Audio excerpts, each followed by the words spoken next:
22 जून 1941 Minsk, Belarus के बाहर। पेंयर 3 tank के अंदर का स्टील भट्टी की तरह तप रहा है। वायु में तेल, बारूद के धुएं और इंसानी पसीने की तीव्र गंध भरी है।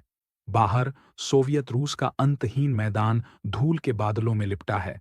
Tank commander lieutenant Rolf Schenk अपनी 18वीं पेंयर डिवीजन का भाग है। वह अपने कमांडर के हैच से बाहर अवलोकन कर रहा है। वह मुस्कुरा रहा है। ये बहुत सरल है। पिछले 6 दिनों से ऑपरेशन बारबरोसा शुरू होने के बाद से उसकी सेना सोवियत संघ के हृदय में एक गर्म चाकू की तरह प्रवेश कर रही है। वे अपराजेय हैं। वे ब्लिट्जक्रीग के देवता हैं, भूमि के स्वामी। शत्रु का टैंक 700 मीटर। उसके गनर क्लाउस की ध्वनि इंटरकॉम में गूंजती है। रॉल्फ अपने पेरिस्कोप में देखता है। एक सोवियत T-22, एक पुराना, निर्बल खिलौने जैसा टैंक। रॉल्फ की आंखों में दया नहीं है, केवल काम पूरा करने की शीतलता है। पहचान लिया, वह शांति से कहता है। फायर। एक तीव्र अक-TBOM पेंयर की 50 मिलीमीटर के वी के तोप गरियती है। एक पल और 700 मीटर दूर वह T-22 एक टिन के डिब्बे की तरह विदीर्ण हो जाता है। उसमें से काला धुआं निकलने लगता है। टैंक के अंदर रॉल्फ का क्रू हंसता है। यह उनकी दिनचर्या बन गई थी। पोलैंड, फ्रांस, बेल्जियम और अब रूस। किसी भी राष्ट्र के पास गर्मन पेंयर 4 और पेंयर 3 के घातक तालमेल का उत्तर नहीं था। वे दुनिया के सबसे बेहतरीन टैंक थे। बेहतरीन प्रशिक्षण, बेहतरीन ऑप्टिक्स, बेहतरीन रेडियो और बेहतरीन व्यूह रचना। रॉल्फ शेंक को पूरा विश्वास है कि यह युद्ध कुछ ही हफ्तों में समाप्त हो जाएगा। उन्हें बताया गया है कि सोवियत सेना निम्न कोटि की है। उनके टैंक पुराने हैं और उनके सैनिक भीरू हैं। वह अपने ड्राइवर को काफिले के साथ आगे बढ़ने का आदेश देता है। उनका अगला लक्ष्य एक छोटा सा ग्राम है, जिसे मानचित्र पर मुश्किल से देखा सकता है। उन्हें यह बोध नहीं है, उन्हें इस बात का लेशमात्र भी अनुमान नहीं है कि उस अगले ग्राम के ठीक बाहर कीचड़ और पेड़ों के बीच एक राक्षस छिपा हुआ है। एक ऐसा सोवियत टैंक जो कागज पर उपस्थित नहीं होना चाहिए। एक ऐसा डिजाइन जो इतना क्रांतिकारी है कि वह ब्लिट्जक्रीग को हमेशा के लिए रोक देगा और बर्लिन में स्थित जर्मन उच्च कमान को यह मानने पर विवश कर देगा कि उनकी अपराजेय पेंयर सेना रातों रात अप्रासंगिक ऑब्सोलीट हो चुकी है। प्रथम सामना। टैंक शॉक दोपहर के 3 बजे।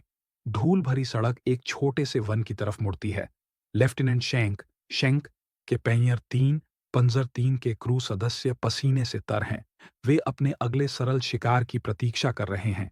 रुको! ड्राइवर सहसा चिल्लाता है। टैंक रुक जाता है। शेंक अपने हैच से बाहर देखता है। वन के किनारे लगभग 600 मीटर दूर पेड़ों की छांव में कुछ अनोखा स्थित है। क्लाउस, क्या तुम उसे देख सकते हो? शेंक अपने गनर से पूछता है। हाँ, लेफ्टिनेंट, ये T-22 नहीं है। क्लाउस की ध्वनि में घबराहट है। ये बहुत विशाल है और ये झुका हुआ है। शेंक अपनी दूरबीन बिनोक्यूलर्स से देखता है। वह जो देखता है, उससे उसकी रीढ़ में एक ठंडी लहर दौड़ जाती है। यह टैंक गलत है। इसका कवच, आर्मर, सीधा नहीं है, यथा कि उनके अपने पेंयर या फ्रांसीसी टैंकों का होता है। यह सामने से 60 डिग्री पर झुका हुआ है। यह किसी बख्तरबंद बक्से जैसा नहीं, यह एक धातु के कृपाण डैगर जैसा दिखता है। यह कीचड़ वाले हरे वर्ण का है और अत्यंत नीचा है। यह जो भी है, शेंक अपनी घबराहट को दबाते हुए कहता है, यह गरमन नहीं है, इसे समाप्त करो। क्लाउस, एक अनुभवी गनर, अपनी 50 मिलीमीटर के वीके के तोप को उस रहस्यमयी टैंक पर साधता है। वह क्रॉसहेयर को ठीक उसके कवच के मध्य में रखता है। फ्यूअर, यज फायर, TBOOM। पेंयर 3 थोड़ा हिलता है। High velocity armour piercing AP shell जो T-26 को चीर गया था, 600 मीटर की दूरी तय करता है और फिर एक कर्णभेदी TANG की ध्वनि आती है। शेल उस झुके हुए कवच से टकराकर चिंगारियों के साथ वापस आसमान में उछल जाता है। टैंक के अंदर सन्नाटा। क्या क्या हुआ? शेंक पूछता है। तुम चूक गए? नहीं, महोदय, क्लाउस घबराकर चिल्लाता है। मैंने उसे मारा, मैंने उसे सीधे मारा, वह बस उछल गया। व्यर्थ बात, पुनः फायर करो। TBOOM, TANG। एक और सीधा प्रहार, एक और रिकोशे, रिकोशे।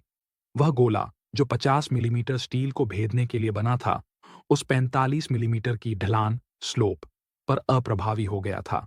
यह भौतिकी, फिजिक्स का एक सरल लेकिन घातक सिद्धांत था।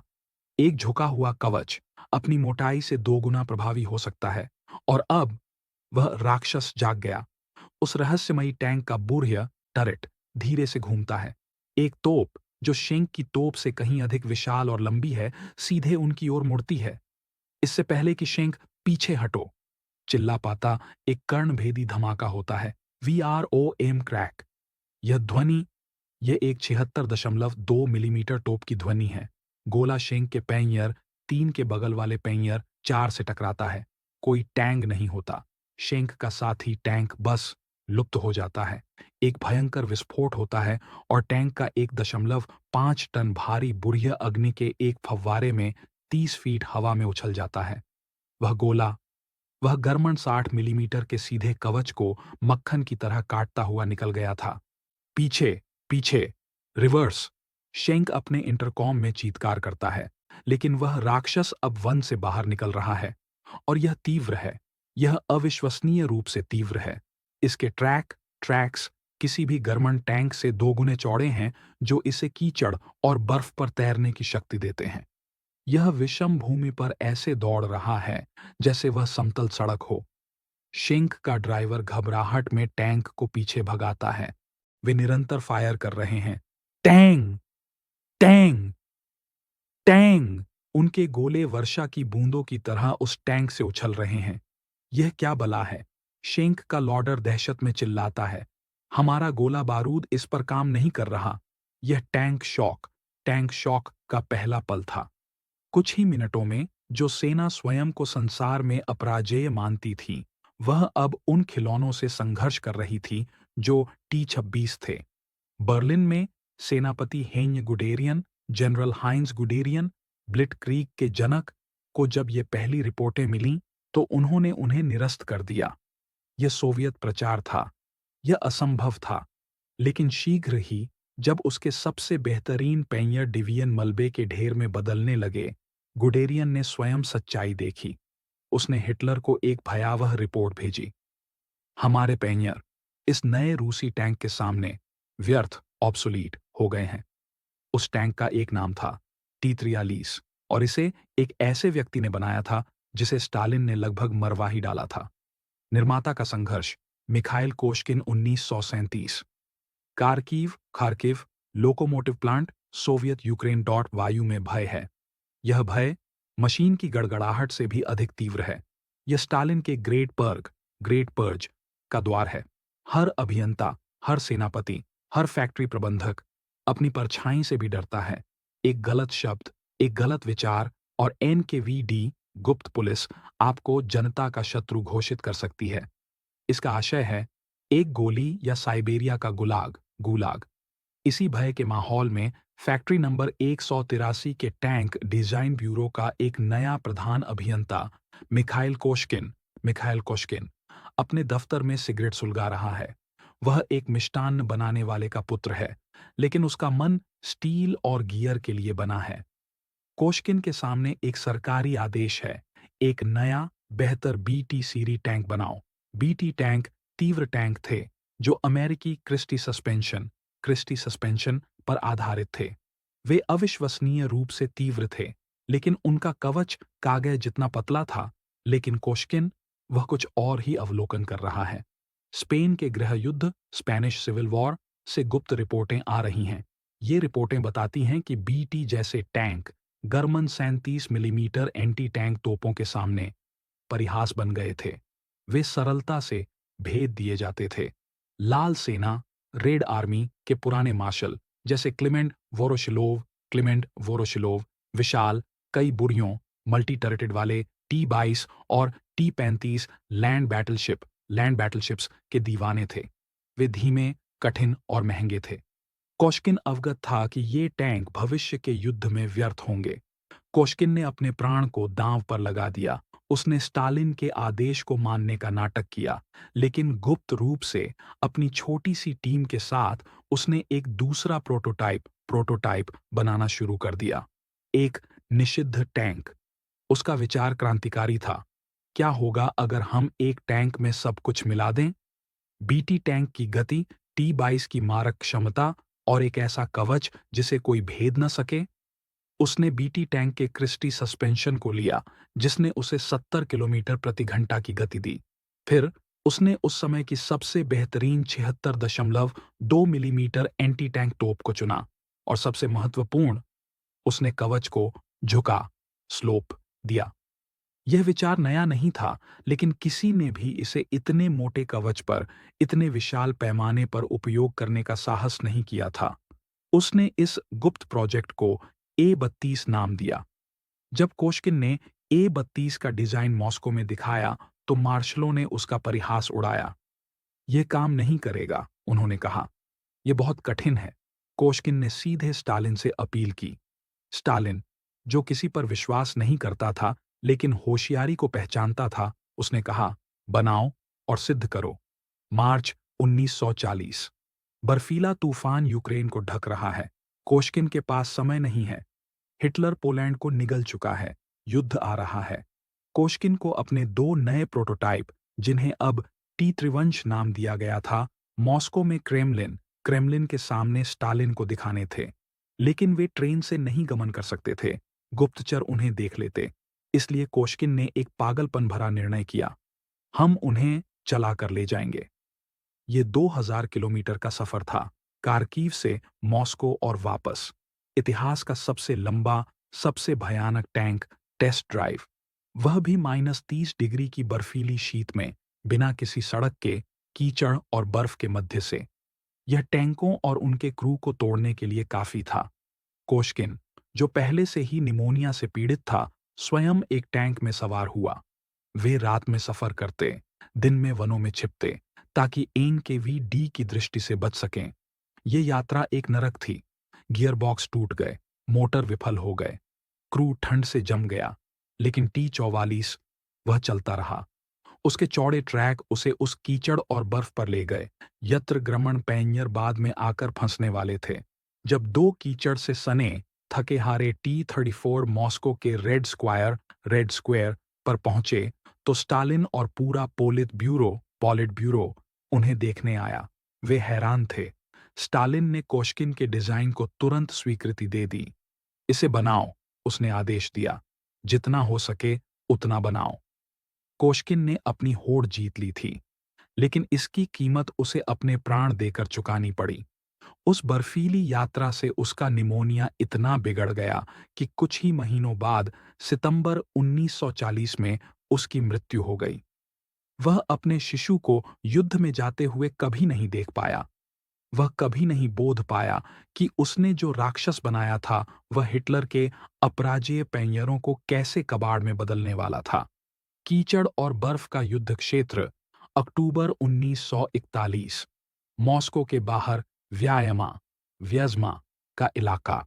ऑपरेशन बारबरोसा अब ब्लिट्जक्रीग नहीं रहा। यह एक दलदल बन गया है। रास्पुटित्सा आ चुका है, बिना मौसम की वर्षा, जिसने रूस के मैदानों को एक अंतहीन चिपचिपे काले कीचड़ के समुद्र में बदल दिया है। लेफ्टिनेंट रॉल्फ शेंक, जो जून में अपनी विजय पर हंस रहा था, अब अपने पैंजर 3 के हैच में स्थित है और कोस रहा है। उसका टैंक घुटनों तक कीचड़ में धंसा हुआ है। उसके पतले 36 सेंटीमीटर चौड़े ट्रैक्स इस कीचड़ के लिए बने ही नहीं थे। वे बस घूम रहे हैं और टैंक को और गहरा ढंसा रहे हैं। पूरी 18वीं पैंजर डिवीजन रुक गई है। ट्रक, तोपें, टैंक सब कीचड़ में फंसे हैं। सैनिक थक चुके हैं, भूखे हैं और भीग रहे हैं। तभी दूर क्षिति पर वे उन्हें देखते हैं। वे कीचड़ से ऐसे निकल रहे हैं जैसे वे पानी पर चल रहे हों। T-34। मिखाइल कोश्किन की 2000 किलोमीटर की बर्फीली यात्रा का असली परिणाम अब सामने आ रहा था। T-34 के ट्रैक 50 सेंटीमीटर चौड़े थे। यह क्रिस्टी सस्पेंशन के साथ मिलकर टैंक को एक अविश्वसनीय प्लवन फ्लोटेशन देता था। यत्र गर्मन पेंयर डूब रहे थे, वहीं T-34 तैर रहे थे। लेकिन यह केवल ट्रैक नहीं थे। गर्मन टैंक कमांडर एक और भयावह सच्चाई का सामना कर रहे थे। T-44 का V2 डायल मोटर, गर्मन पेंयर बेहतरीन गैसोलीन, पेट्रोल मोटर पर चलते थे। वे तीव्र थे, लेकिन वे अग्नि के गोले भी थे। एक सीधा प्रहार और वे प्रज्वलित हो उठते थे। T-34 का डीजल ईंधन बहुत कम ज्वलनशील था, और इससे भी विशाल बात, यह उन्हें गर्मन टैंकों से लगभग 2 गुनी ऑपरेटिंग रेंज देता था। T-त्रिवंश लड़ते रहते, जब पेंयर ईंधन भरने के लिए रुक जाते, और फिर आई शीत। सेनापति शीत, जनरल विंटर, -40 डिग्री सेल्सियस। गर्मन पेंयरों का बेहतरीन सिंथेटिक रबर जम गया, उनके मोटर का तेल जम गया, उनके टेलीस्कोपिक साइट्स के अंदर नमी जम गई। सैनिकों को अपने टैंकों के नीचे अग्नि प्रज्वलित करनी पड़ती थी, केवल उन्हें स्टार्ट करने के लिए। लेकिन T-34, कोश्किन ने उसे साइबेरियाई शीत के लिए बनाया था। उसका V2 मोटर ठंड में भी स्टार्ट हो जाता था। यह एक तकनीकी तबाही थी। गर्मन सुपरमैन अब जमे हुए, कीचड़ में फंसे सैनिकों का एक समूह थे, जिनका शिकार आदिम प्रिमिटिव सोवियत टैंक कर रहे थे।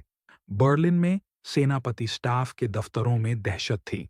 उन्होंने शीघ्रता से एक विशेष पेंयर आयोग, पैंजर कमीशन, को पूर्वी मोर्चे पर भेजा। इस टीम में गर्मन राष्ट्र के सबसे बेहतरीन अभियंता और डिजाइनर थे, जिसमें फर्डिनेंड पोर्श भी शामिल थे। नवंबर 1941 में उन्हें एक लगभग साबुत T-त्रिवंश मिला। वे उसे गर्मन राष्ट्र के कुमर्सडॉर्फ परीक्षण भूमि पर ले गए। जब गर्मन अभियंताओं ने उसे उद्घाटित किया, तो वे हैरान रह गए। यह टैंक अपरिष्कृत, क्रूड था। वेल्डिंग भद्दी थी। स्टील की प्लेटें खुरदरी थीं। गियरबॉक्स इतना बुरा था कि सोवियत क्रू को गियर बदलने के लिए सचमुच एक हथौड़ा अपने साथ रखना पड़ता था। कॉकपिट में कोई आराम नहीं था। एक गर्मन अभियंता ने लिखा, यह बर्बर है, यह मशीनी कला का अपमान है। लेकिन फिर उन्होंने डिजाइन को देखा। झुका हुआ कवच, चौड़े ट्रैक, शक्तिशाली 76.2 मिलीमीटर टोप, जो टैंकों को भी मार सकती थी और बंकरों को भी उड़ा सकती थी, और एक एल्यूमीनियम V2 डीजल मोटर, एक ऐसी तकनीक जिसे गर्मन स्वयं अपनी यू बोट्स के लिए चाहते थे। और सबसे भयावह सच्चाई, यह टैंक सरलता, सिंप्लिसिटी में एक प्रतिभा थी। गर्मन पेंयर 4 एक स्विस घड़ी की तरह था, कठिन, महंगा और कुशल कारीगरों द्वारा बनाया गया। T-त्रिविंशति एक हथौड़ा था।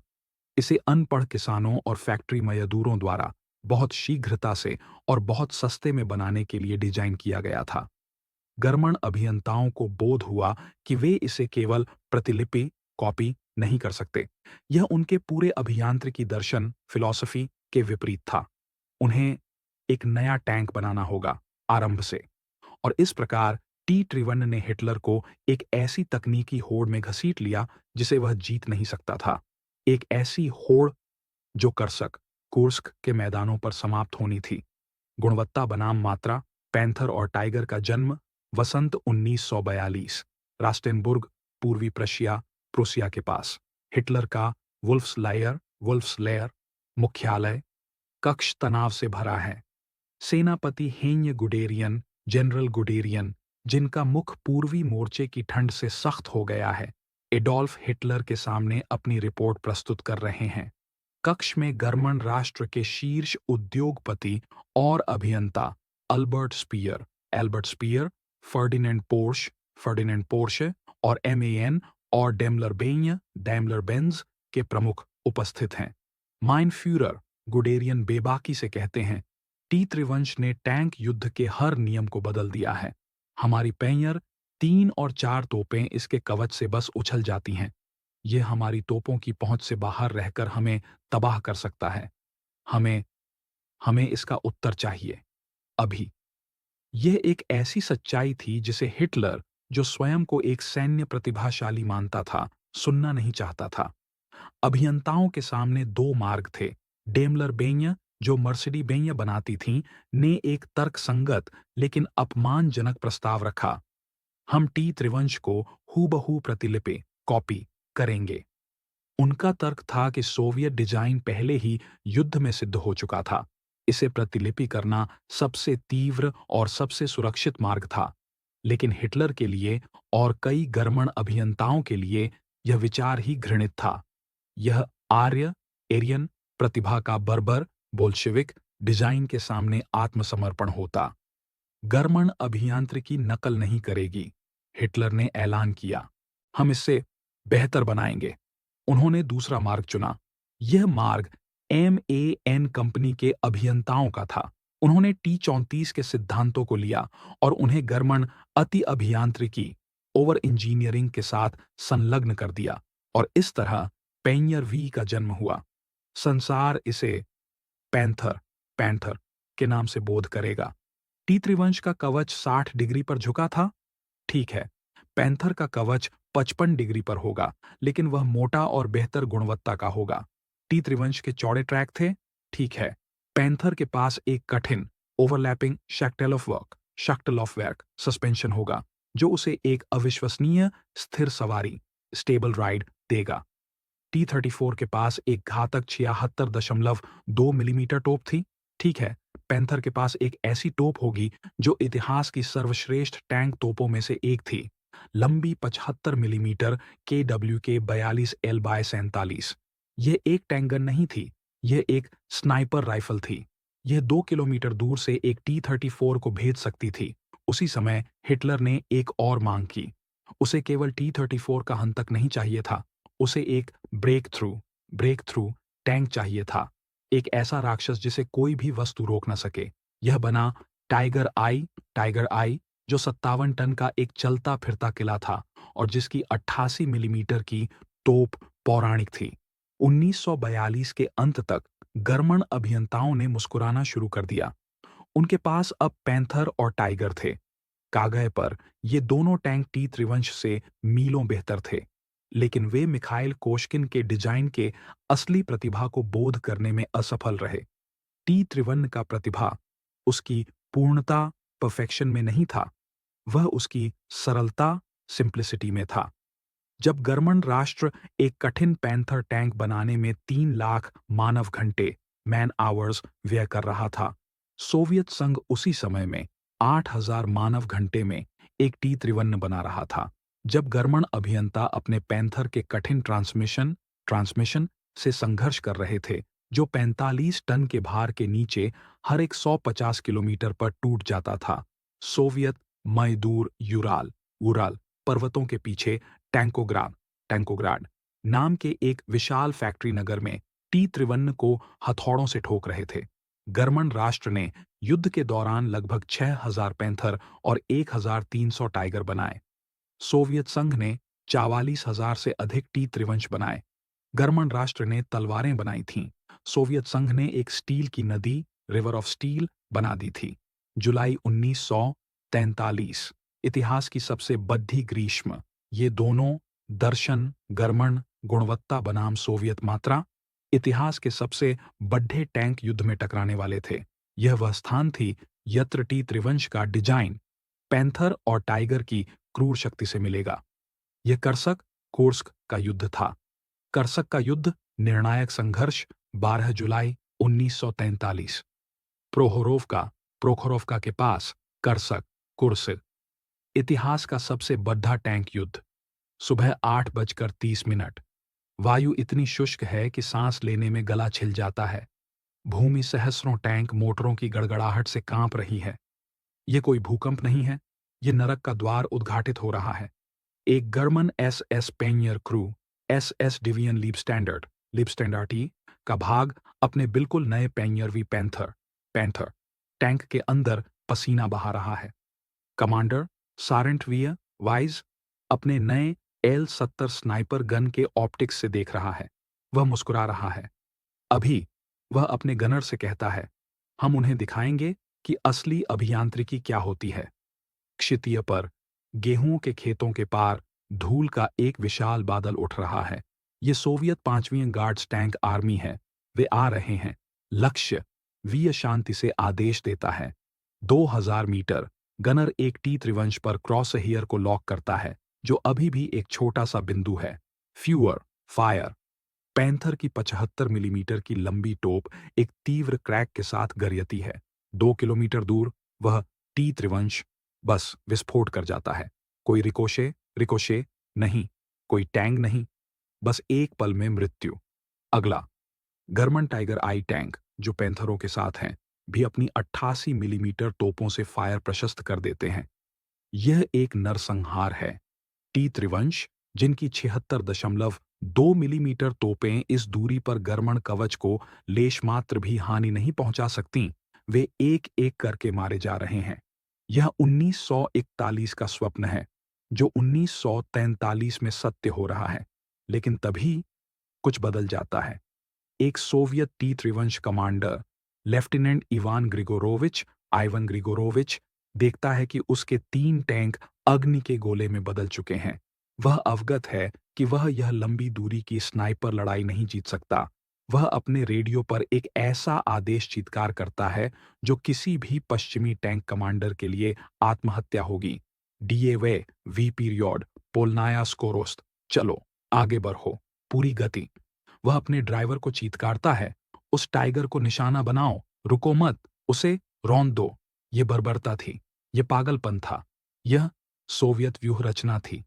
सहसा 400 टी त्रिवंश टैंकों की पूरी लहर अपनी तोपों से फायर करना लगभग बंद करके 60 किलोमीटर प्रति घंटे की गति से सीधे गरमन सुपर टैंकों की पंक्ति में प्रवेश कर जाती है।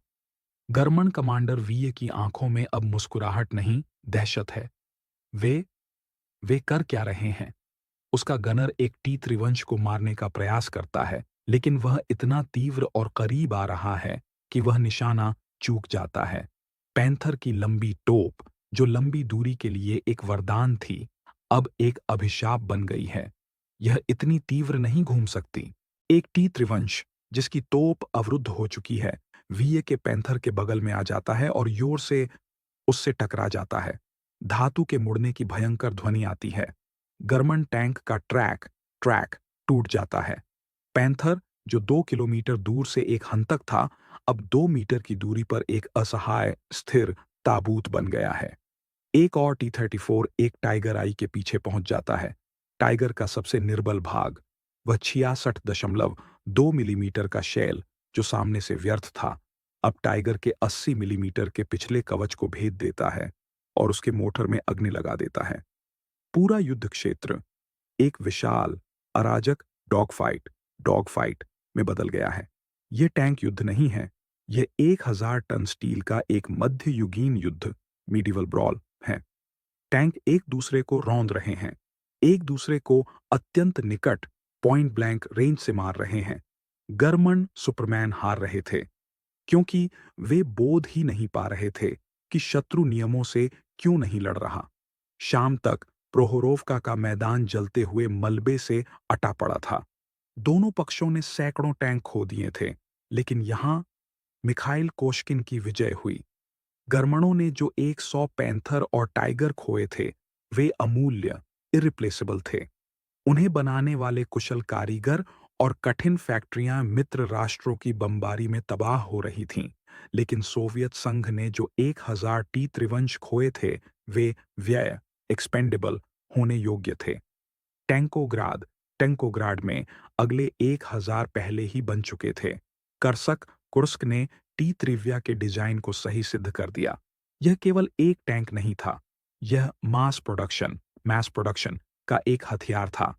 यह एक पर्याप्त, गुड इनफ टैंक था, जिसे इतनी भारी मात्रा में बनाया सकता था कि वह हिटलर की पूर्ण, परफेक्ट, लेकिन कम संख्या वाली मशीनों को रौंद सके।